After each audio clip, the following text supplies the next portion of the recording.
Certainly mirroring, right? That's not rapport, that's pacing and leading. Well, rapport comes from this. It's not rapport, but rapport follows from this. But you often have rapport with the person that you're not consciously pacing. It's just intuitively. Okay, let's keep the energy clear. All right, Livy, what did you say? I said that as far as pacing a person goes, a lot of times you're in a rapport with the person that you're not consciously pacing.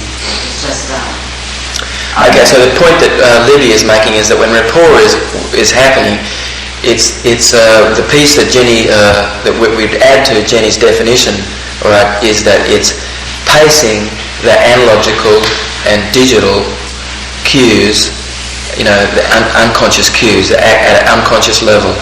Okay, that's what rapport is. Because when you're doing something at a conscious level, it won't cut it at all. That's why you said last night when we were talking about this that if you define rapport as mirroring, then that could create a situation where somebody thinks that they're mirroring someone that they are in rapport with, and that they just do what they do, and that's not rapport. simplistic. Exactly. Did everybody get that? Because I'll give you an example if you didn't. Did you get it? Got it. You want me to give you an example anyway of this? Would you like to? All right. Ken doesn't, but I'll do it anyway. Okay, so somebody is angry. Okay, if I have a definition, well, rapport is that I mirror this. What am I doing? It's possible that I get angry, but that's not rapport. No. What would be rapport, Jen? You could notice. You could pace the person's analog. You could sit in their position, but you could be having your own experience. Okay, so what would be a simple way of pacing that? Getting on their level. To breathe like they're breathing. Oh, maybe, but that might be just like, they may be breathing erratic and tensely, and that would be silly. Like you're No. You might raise your voice a bit if they're raising their voice. You might. And it's possible that you could do that, but then you might get into an argument. You could just acknowledge it. You could say you're feeling a bit angry. Thank you. This is the reason why I wanted to bring this out, okay? He doesn't hear. Because with this other way of thinking about getting into rapport, it's possible that somebody becomes like the other person, and that's not rapport, right? How we're talking about rapport. Rapport is pacing the analogical or digital readout at the unconscious level. That's really when you have rapport. And so what Jenny said was that you could mention, you could say, oh, I sense that you're feeling angry about, this or something. Okay, so that's a pace. And the person says, you're damn right I feel angry, right? But I said, I see that you're feeling angry about, the dent that's in your car or whatever it is. I'm not angry, but I have paced it. Okay. Alright, so pacing can occur. Pacing is actually what enables you to be in rapport. Because without acknowledging, without pacing that, I have this emotion or whatever, certainly when you do pace it, then it's more likely that you have rapport. Okay. Now, one of the things I noticed on the exercise, which you actually were demonstrating, is that in 2 of 3 that we did, that the stuck state involved a loop of internal dialogue and kinesthetic and internal dialogue without exiting visually. The thing that broke through both of those was in exit visually. Okay, so in an auditory external. So who was that you were talking about? Ned and I both did a similar auditory, internal dialogue, kinesthetic, internal dialogue, epikinesthetic. Jenny, it's the other way around. Internal dialogue, kinesthetic, internal dialogue, kinesthetic. Okay.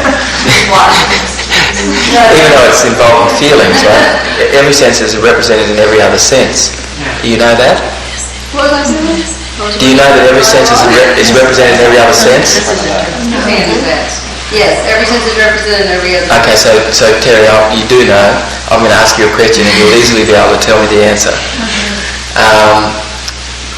You're listening to someone speak and you realise that they're speaking in a kinesthetic voice. How did you know that? How did I know? Yes, hang on to the answer, and I'll ask one more question. You hear someone talking, and you're listening to the sound of their voice, and you realise that they're talking in a visual mode. Okay, what is it that you would hear in the auditory system that would indicate the person was in the kinesthetic mode as opposed to the visual mode? When they were in kinesthetic, they'd be talking stuff, breathing. And when they were in visual, they'd be talking higher pitched and more quickly, maybe doing some eye points. Okay, so a kinesthetic person would be talking a bit lower and deeper voice, more spaced out. And in the visual mode, the person would be talking really quick and high.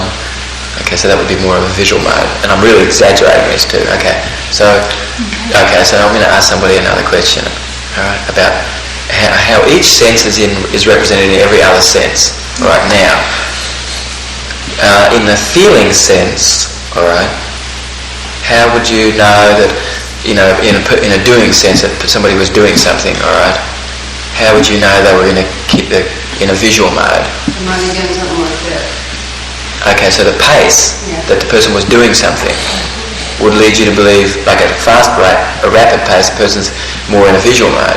Okay, now the person's feeling in a kinesthetic mode. How do you get that sense? Slower. Okay, more drawn out, a little bit more space in between the movements, less volume of shifts. You would notice would be more, in a kinesthetic mode. All right, if you were feeling visually, right? How would you do that? Crying. Possibly, but however, each time that we speak, we give each other our models of the world. Okay, if I was feeling light, I'm more in a visual mode. And if I'm feeling heavy, like weight, I'm going more into a kinesthetic mode. Okay, because the word weight is involving physiology of being held back. And it's important to feel light in your body to see in your mind's eye. Okay, so in the auditory self, in the visual self, Johnny, what would be in the visual sense? What would be something that was kinesthetic? Seeing black. Seeing something dark. Excellent. So now John uses the generic word, which is a logical typing. Black is the colour. However, dark is what I would experience with my eyes. That would be about the kinesthetic self. All right. Okay. So if in the visual self, if I was actually in a visual mode, what would I see? Lightness. Brightness. Okay, so give me an example of that. Like the sun, bright? Yes. Or you would see a dull picture.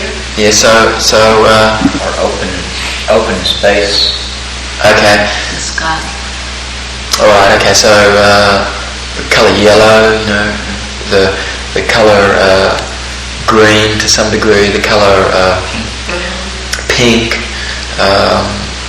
the colour red maybe a little more, certainly brown, blue, any colour that was involving more of a darker contrast somewhat, it's taking more into a kinesthetic mode.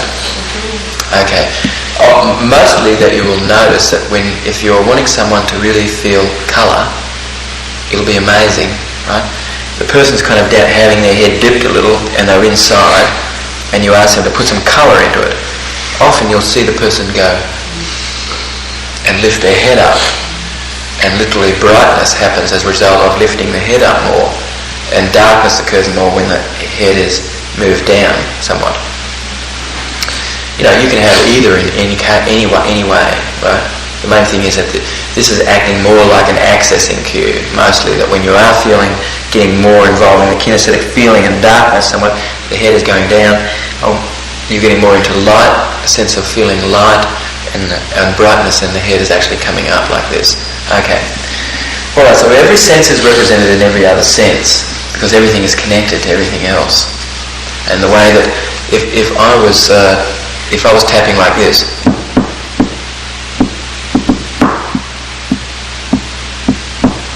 what would you say about that beat? Mainly kinesthetic. Mainly kinesthetic, maybe a little bit of auditory, but mostly kinesthetic. Okay, what about this?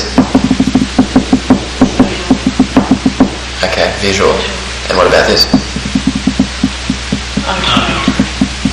Yes, auditory. Okay. So a person that does this all the time.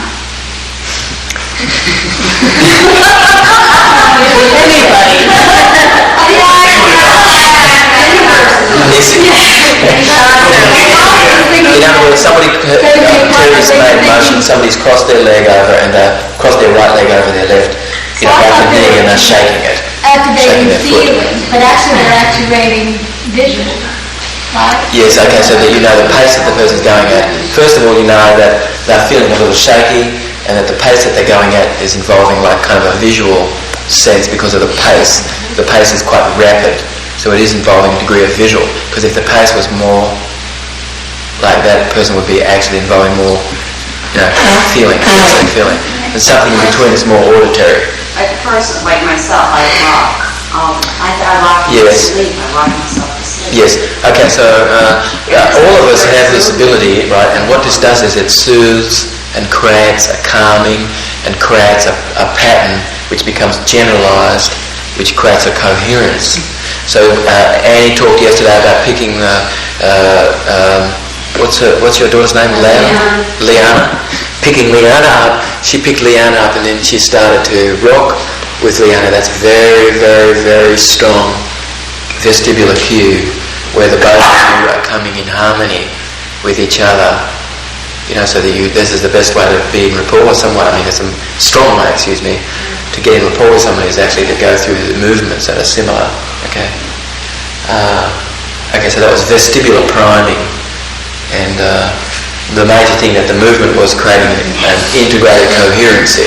Rather than it being a scatter, it brings it back to something that was involved when you were nurturing self, when you were being nurtured by mum, and she rocked you. Because 3 of us, 5 kids, are rockers. Yeah. Yes. Right. Okay. Dave, do you suppose that wearing dark sunglasses in, say, driving an activity like that would bring a person more into their feelings?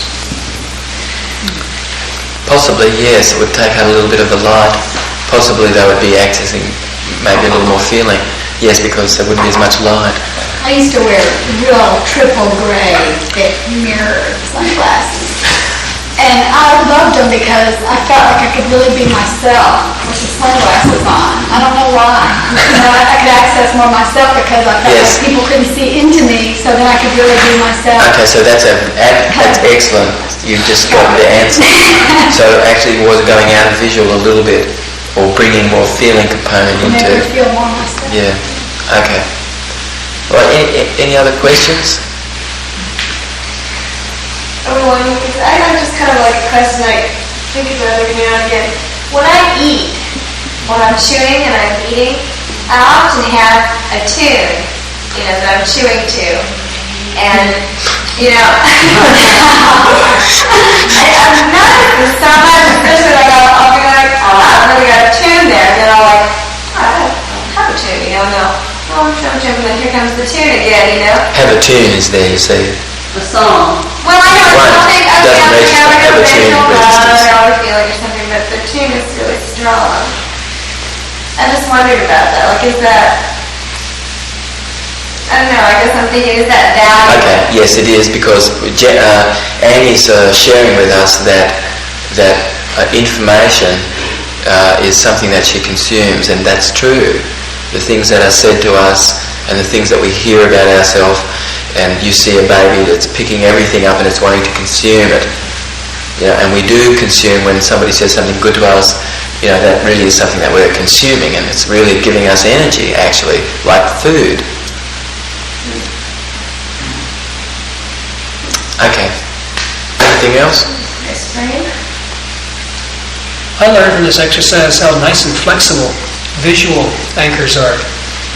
Because in the exercise, we were waiting till the person accessed a stuck state.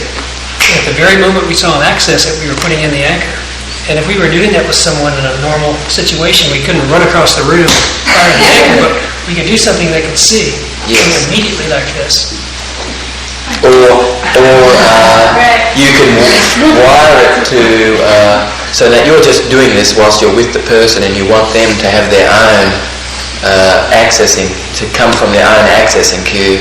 Okay, so then you can, I raise my eyebrows. That was the cue for me to give that to you. That was a feeling of success, and so it is coming from the person's own cue.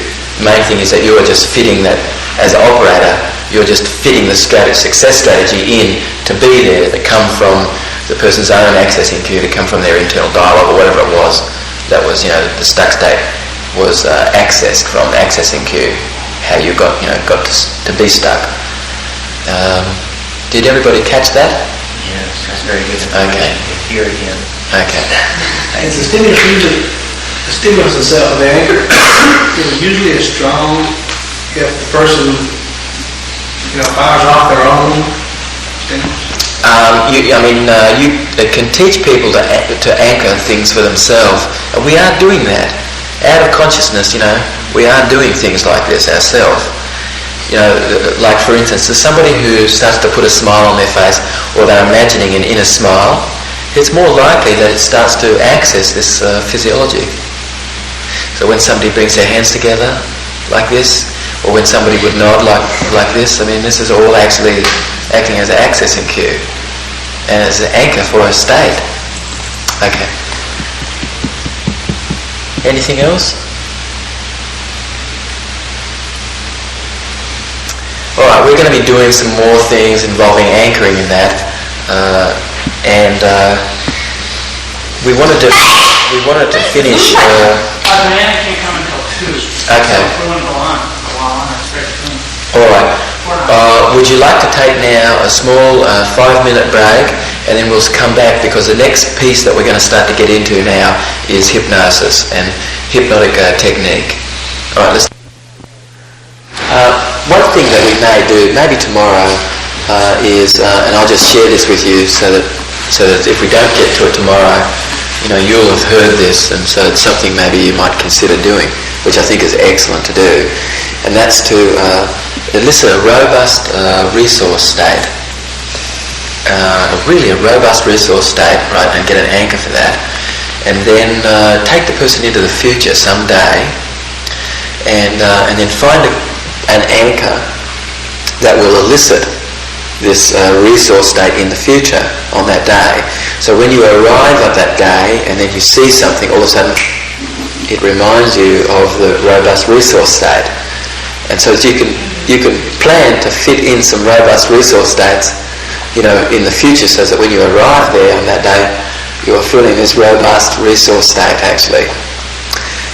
Often I do this when somebody's in trance, in an altered state, and then I give them the suggestion to forget all things that they'd like to forget, mostly because I want what occurred in the hypnotic session to kind of be more paced into the unconscious mind, not so much the person's conscious of it, but then if it's happening in the unconscious mind, it'll just arise.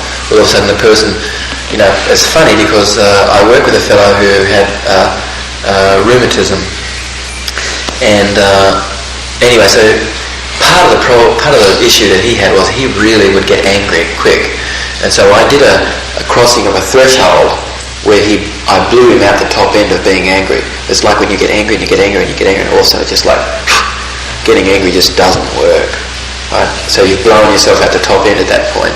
You've saturated the program totally, right? So I did a little technique like that with him, and then I anchored laughter with this tiny little yellow dot, right? Kind of in his visual field, in his mind, that was way out over here. This tiny little dot was not taking up any space at all, but that when he would see this, it would remind him, of laughter. And whenever he would see this, he would kind of start laughing, and he wouldn't have a clue what it was that he was laughing about. And so actually this was working quite incredibly. So he went back to his, he was referred to me by another physician in New York, and so, he just had 3 sessions with me and that was it. And so he was going back to this other physician, and the other physician called me up on the phone. He said, I don't know whatever you did or whatever's going on, but this fellow, he is laughing, he is laughing a lot, it's incredible. Anyway, so finally, some weeks passed and he came back to see me, and then all of a sudden he started laughing. And he said, you know something? He said, there's this little yellow dot.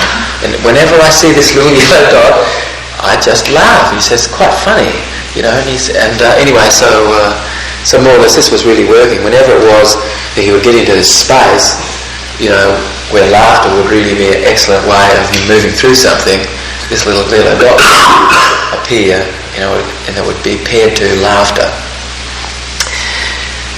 So anyway, that might be something that you might consider doing and installing a success or installing a robust resource state, something that's really compelling in the future, and do this in a couple of days, 2 or 3 days in the future. And the main thing is that there will be an accessing cue, maybe something that you see, maybe something that you hear, maybe something that you feel, that actually triggers the memory, in fact, of this robust, this compelling, robust resource state in the future. You tell me to do this on yourself? Yes, you can do it on yourself, and you certainly are. We certainly are doing this. Each of us have done this. Okay, this is wouldn't be new at all. If you have done this, you've done it intuitively. I've thought about this day yesterday, or I've thought about this day, 3 weeks ago, and I'm reminded of the compelling, robust resource state that I was thinking would be here on this day. It's more likely then I arrive, and this is what is that occurs. Most people are planning whatever happens to them in the future. They're already planning it mostly. Sounds like you're setting up a deja vu. Yes, that's kind of what is happening. Yeah. Okay. So let's talk a little bit about hypnotic technique. Okay. So the first thing is that you are really wanting to develop and approach the ultimate in rapport with your person, with the person you're with. So as you're pacing and pacing and pacing and leading, and you're noticing that you have rapport, when you've led and the other person follows. Okay, so that you're pacing and pacing, and then you lead, and this is always mostly the way that you're doing it. As you're sitting there listening to the sound of my voice, as we're talking about hypnotic technique, you are learning more about this as time goes by. You see, now I'm linking things. Okay, it was more or less kind of one sentence, but it was run on and starting to go more into a state of hypnosis somewhat. And I'm pacing as you are listening, as you are sitting, as you are listening. There's 2 paces, and then I link what is actually occurring with something else. And this is the total technique, in fact, that's involved in hypnosis, the structure. So you're wanting to gain the ultimate in rapport. So hypnotic trance is made easier, absolutely, if you have rapport. So that's the very first thing. So calibrate. What's calibrate mean? It'd be a good idea to just to listen into this mostly, Mapping the analog. Pardon? Mapping the analog. So what is calibration? Calibrate is knowing what external behaviour goes with what internal state or behaviour. Okay, so that's calibrate. So you calibrate. Calibration is really where you're totally being in uptime with the person that you're with, sensing to what degree you have rapport with the person. So basically, you are the operator, the change agent, and you are remaining more or less on the outside, somewhat as both of you go in. So now, hypnosis really occurs because you are partly accessing this state in yourself, because that's a pace, or that's a lead at least, or because the person is wanting to be in rapport somewhat, so that there'll be a slowing down a little bit, and actually you'll imagine yourself also going inside. Okay, so basically you're the operator and you're staying on the outside while somebody else goes inside. So hypnosis is when the person has the ability really to be going inside to sort things out that's inside myself. And so you are wanting to create an environment where the person has this ability to go inside.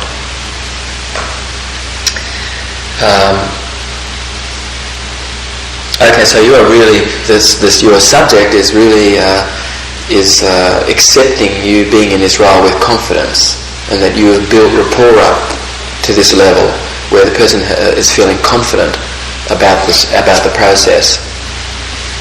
Sometimes maybe a person has a little bit of aversion to actually going inside. Maybe they're always wanting to come back onto the outside. So then there's a need to reframe something for the person that's about the process. Actually, there may be a need to reframe it. So you may ask, what is it that you are thinking about this state? What do you feel this state is about? And the person says, well, I feel like, somebody on the outside of me will tell me what to do or something, and then I do it or something. And this might be an issue of control. So that you need very much to allow the person to know and to experience that they're in control, and that they're going to do things with their will. And that's absolutely what hypnosis is about. You can't have somebody do something that's against their will. The only way you can have somebody do something is to harness their will. So there's really a need to harness the person's will. So you need to be extra careful and considerate of the other person, because they are placing in your hands, something about themselves. Okay? They're placing, they're absolutely placing their needs in your hands.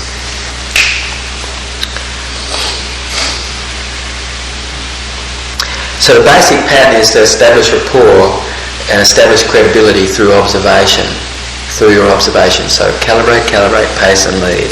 Okay. So what would be typical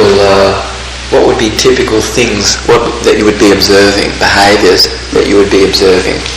Breath. What about breath? Slow, deep. Right. More, yes. Okay, what else would you notice? Relaxing the body. Yes, yes, okay, so there was like Carol with her body kind of slumped a little more, was starting to get into slumping.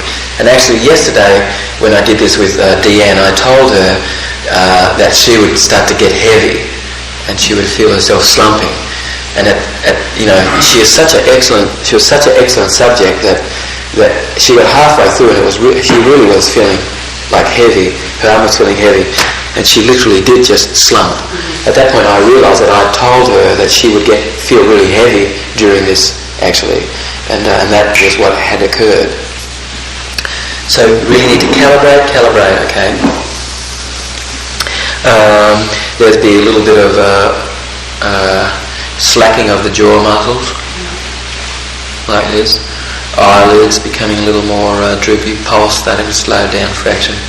Naturally, Erickson would wait until a person was naturally going into the ultradian cycle, where the right hemisphere was starting to function, which would naturally be involving parasympathetic activity in the ultradian cycle that occurs every 90 to 120 minutes. Mostly his sessions lasted 90 to 120 minutes. So mostly when I do sessions, they'll usually be about 120 minutes. 90 to 120 minutes basically is a session. Because mostly within that time frame you are going to get a phase where the person's naturally going inside. So that sometimes he would just wait literally until the person was looking like they were going inside somewhat, and then he would make use of that. So symmetry of the face or relaxation of the face muscles, okay? And so what's something that you would certainly be doing in pacing? You would certainly be wanting to pace the breath of this person. You would want to frame things more or less on the breath, this person's breath out. And there'd want to be a little bit of a pause between the person's breaths in the in the speech, so that your speech is, coming close to, in fact, the rhythm of the breath. Okay. Okay. So how do you use a trance state? We'll just go over some pointers that's involving the use of trance state. First of all, there needs to be an ecological frame. Whatever it is that the person's wanting to do, that needs to be, ecological. Needs to be sound, what the person's doing. So for instance, if somebody came to me and they said to me, I want to feel resourceful, without my wife, okay, I would be automatically considering the ecologicalness of actually doing something like that, doing a process like that with somebody. Because even though the person may want that on some level, I'm sensing inside myself, what is the ecologicalness of doing this, and how would this work, in the way things are with this person, in their relationship.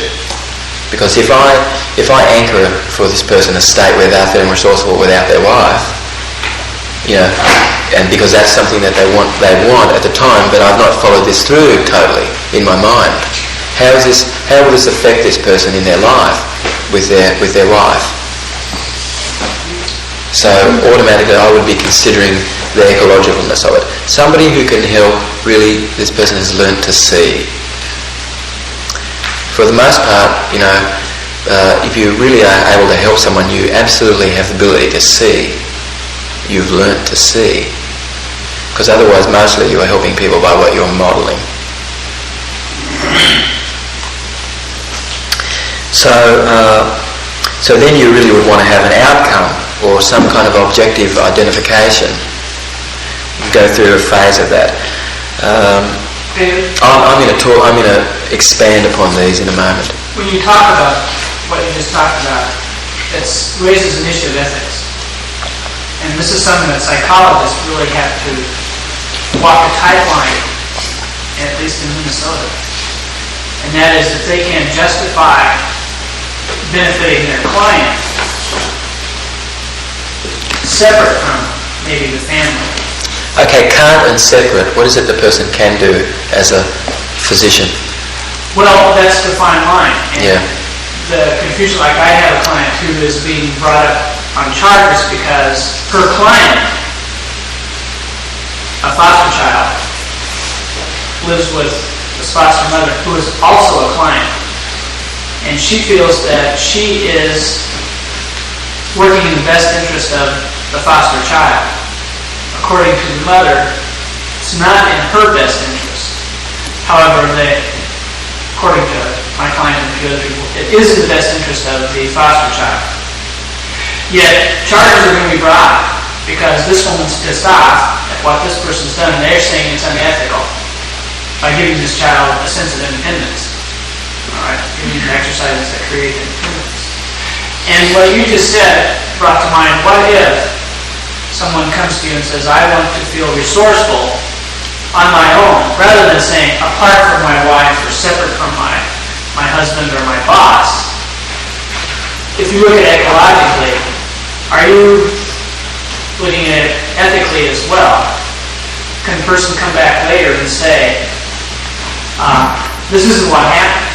What happened is I am really dependent now on my wife. Okay, the very first thing that I would want to be doing was, this is this person's mother, okay, that we're talking about, and myself in my ability to see, if I was anchoring something that was involving dependence, it would be interdependence that I would be anchoring first with the child, because there's a great pervasiveness out here in our culture where they're wanting to teach you to be independent. And there really isn't anything that's actually independent of anything else. So the kid grows up with ideas that they want to be independent from mum. So I absolutely think that's not ecological. What's ecological is this person's mother. And I would be considerate of the relationship of her being this child's mother. I could never get away from that. This is a role this person's playing. And I think that what anybody ever does, especially with a child, that we need to have prudent care as we would a parent, and mostly working with the child, mostly you're going to be wanting to be in rapport with the parents. But sometimes, like for instance, I might say to the child, when mummy does this, just tug on her pants, right, or her skirt, and say, "Do you love me, mummy?" And that may be just enough in the family, in fact, to bring everything back on track. Hopefully, with ethics, you really are searching for the ecologicalness of something, and we've thought it through. It's possible that someone like that occurred did do something that may not be quite ecological. In this case, it certainly has been against, the mother. She feels, her role as mother with this child has maybe have been interfered with. So anyway, I would want to sense that it's resourceful, and that he or she is feeling resourceful about their mother and has the ability to do this. I think that's healthy. I was thinking of the ethics when you said somebody comes in and says, "I want to be resourceful." Now, is the apart from wife implied, or is it requested?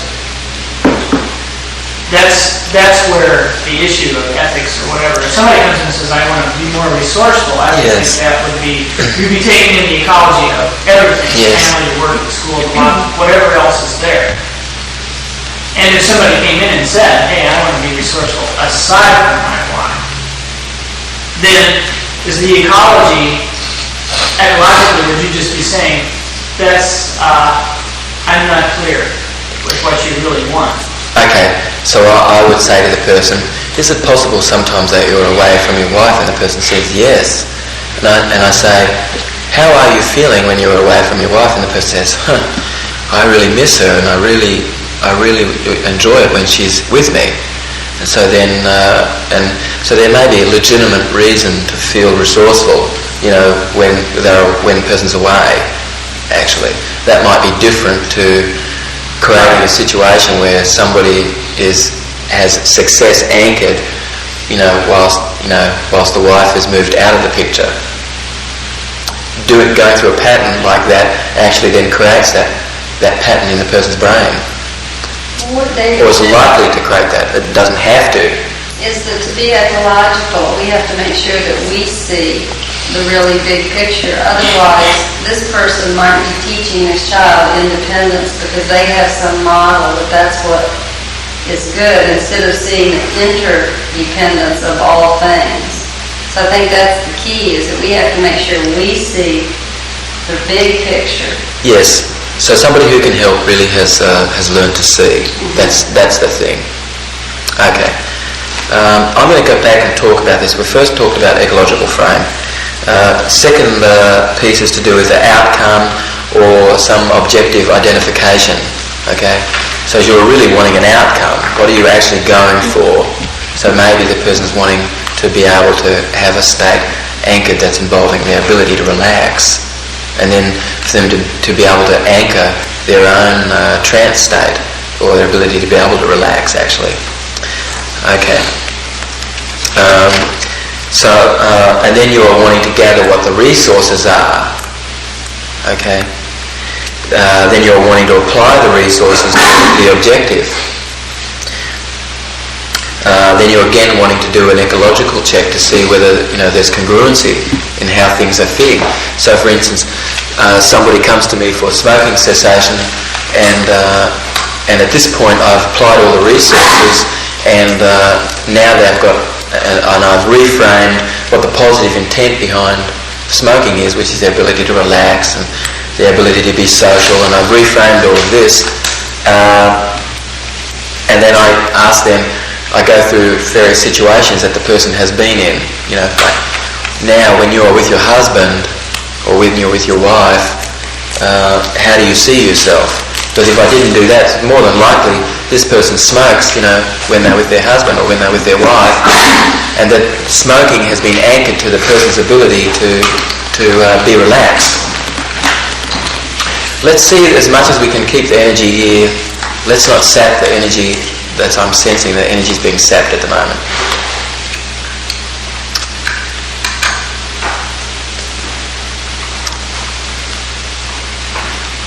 So you'll want to do a congruency and an ecological check throughout this. Okay. Okay. So.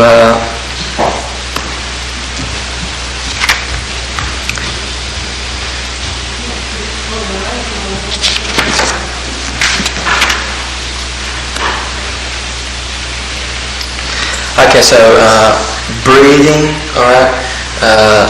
We've talked about framing what it is that you say, so that there's a pause between the things. Okay, that you have the ability to start to join things together. You have the ability to use cause and effect whilst you are sitting there. You have the ability to feel more relaxed, and as each moment goes on, you have the ability to feel yourself relaxing even more. So that's the strongest way to join things together, because then as something else is happening, it's causing something else.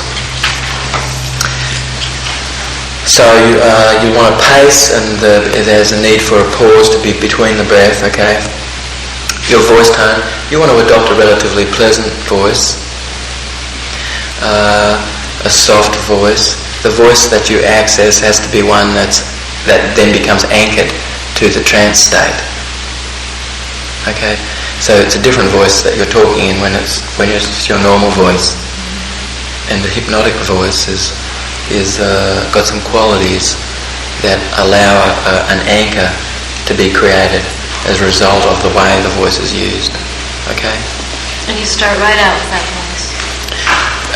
You can share with the person that things are going to be starting to slow down a little more. You'll imagine that things are slowing down. You'll want to fit in some vestibular predicates, and as you, like, let's just say you're really wanting the person to close their eyes and relax. Okay, so you can ask them to watch the sun set, and as you're watching the sun set, right, what's occurring? Well, the sun's going down, right? Okay, watch someone dive down into some deep, clear, cool water. Okay, deep is going inside, clear and cool, is about going inside. Okay, and contracted and going in. All right. So all of those things are about that actually. And you'll have the ability to use some metaphor to spin some things. You may use a phonological ambiguity because that creates trance. What do you mean by the word wait? Or part? Or when you hear this word light? Would you Or actually the word duck? even say that? You would even ask You the question? fit them in and put them together more or less, and fit them in. And also you're using a language like using nominalizations, okay? Because the main thing is you're wanting the person to attach to their ongoing experience what the meaning is, so that they're filling in the blank themselves, okay?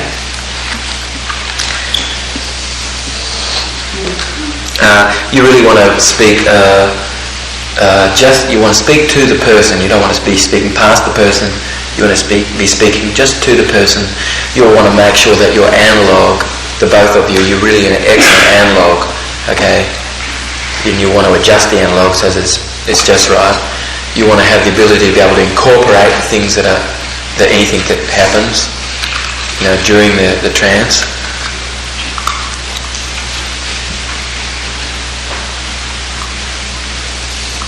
So it's not necessarily having to be a monotone. It really should be more or less a pleasant kind of voice. In the past, maybe people thought that it needed to be monotone, but that's not true. Mostly you're really wanting to have a pleasant voice.